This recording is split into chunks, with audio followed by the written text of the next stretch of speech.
When you think of medieval peasants, your mind might conjure up images of muddy fields, rickety cottages, and people who, well, probably didn't smell all that great.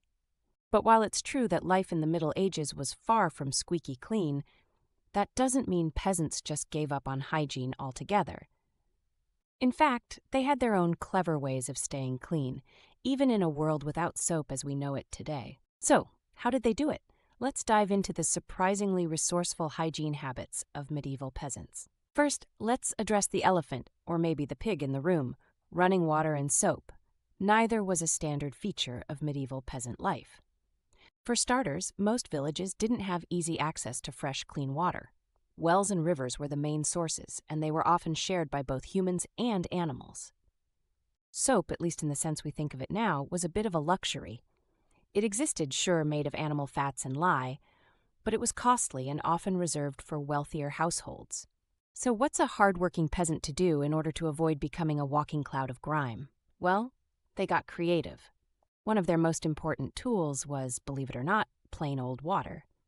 While it may not have been filtered through 6 stages of purification, even basic rinsing went a long way. Peasants would wash in rivers, streams, or wash basins, sometimes using sand or ash as a kind of natural scrub to help remove dirt and grease. It wasn't luxurious, but it got the job done. Ash in particular was surprisingly effective because it's slightly alkaline, which helped break down oils on the skin. Speaking of natural options, medieval peasants had a few other tricks up their sleeves, or should we say, in their fields. For example, certain plants like soapwort were used as makeshift cleansers. Soapwort, aptly named, creates a gentle lather when crushed and mixed with water, and it was often used to clean both skin and fabric. Nature really is the original bathroom cabinet. Now, bathing was another story. While peasants didn't have easy access to bathtubs or hot water, they occasionally made use of communal baths.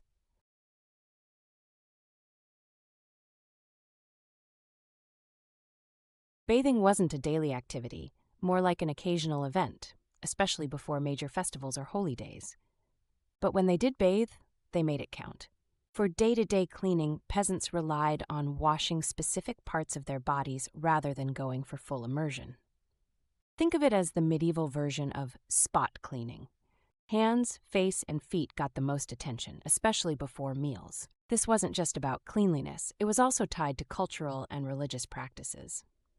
Christianity placed a strong emphasis on washing feet, echoing the biblical story of Christ humbly washing his disciples' feet. So while peasants weren't scrubbing head to toe every morning, they were keeping the most important areas relatively clean. What about their teeth? Surely with no toothpaste or toothbrushes, they must have been walking around with permanent dragon breath, right? Well, not exactly. Medieval peasants cleaned their teeth using twigs or cloth to scrub away food debris. They would sometimes chew on herbs like mint or fennel, which acted as natural breath fresheners. Surprisingly, tooth decay wasn't as widespread as you might think. With sugar a rare and expensive commodity, peasants' diets were far less damaging to their teeth than the sugary habits of modern times. Hair care was another area where peasants showed surprising ingenuity. Without shampoo, they relied on natural oils to keep their hair from drying out. Occasionally, they would rinse their hair with water or herbal concoctions, using plants like rosemary or nettle to promote cleanliness and ward off pests. Lice and fleas, however, were a constant battle.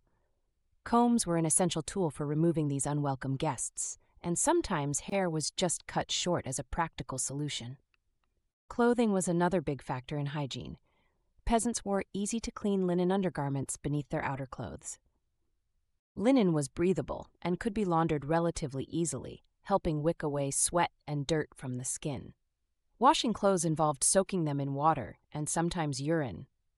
Yes, you heard that right. Urine contains ammonia, which acts as a natural cleaning agent. It might sound gross to us, but it was an effective way to deal with stains and odors. Practicality over squeamishness, as they say. Now, let's talk smells. Without today's array of deodorants and perfumes, medieval peasants relied on natural remedies to keep odors at bay. Lavender, thyme, and other aromatic herbs were used to scent clothing or even rubbed onto the skin. These weren't just for smelling nice, they had mild antibacterial properties as well. In some cases, herbs were hung around living spaces to mask unpleasant odors and ward off pests. So, while peasants in the Middle Ages might not have had all the bells and whistles of modern hygiene, they weren't helpless. Their approach to cleanliness was all about resourcefulness and working with what they had. They made do with plants, ash, and good old-fashioned elbow grease, proving that even in a world without soap and hot showers, you can still find ways to stay halfway decent. In case you're tempted to smugly think modern hygiene is superior, remember this: some of their methods, like using herbs or natural scrubs, are making a comeback in eco-friendly beauty routines today. Seems like those peasants may have been onto something all along.